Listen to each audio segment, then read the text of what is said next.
வணக்கம். இது ஒரு அவேர்னஸ் வீடியோ. கீழே ஒரு வீடியோ போயிட்டு இருக்கு, அந்த வீடியோ பாருங்க. அந்த வீடியோல பாத்தீங்கன்னா ப்ளூ டிஷர்ட் போட்டு வழுக்க மண்டையில ஒரு ஆள் இருப்பார். அவரு எஸ்பிஐ ஏடிஎம் குள்ள கிட்டத்தட்ட 1 மணி நேரம் உள்ளே இருந்திருக்காரு. ஏடிஎம் உள்ளே இருந்திருக்காரு. பல கஸ்டமர்ஸ் வந்திருக்காங்க, பார்த்திருக்காரு. விவரம் இல்லாத ஆளா பார்த்துட்டே இருக்கிறப்ப ஒரு ஆள் வந்திருக்காரு. அவர் நோட் பண்ணியிருக்காரு.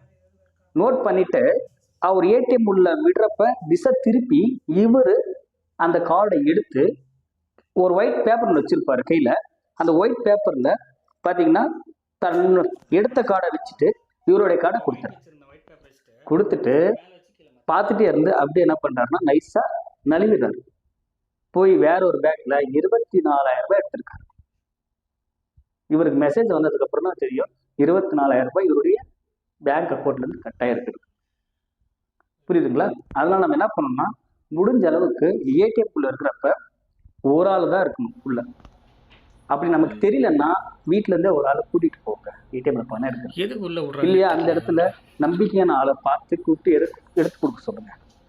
நீங்க ஏடிஎம் குள்ள இருக்கிறப்ப சந்தேக நபர் யாராவது ஒருத்தர் பின்னாடி உங்களுடைய ஏடிஎம் கார்டு நம்பர், பின் நம்பர் நோட் பண்ணி உங்களை திசை திருப்பி அவங்களுடைய ஃபேக் கார்டு, அதாவது அவங்க உங்க மாதிரி ஒரு கார்டு வச்சிருப்பாரு, அது அவங்களுடைய கார்டு கிடையாது.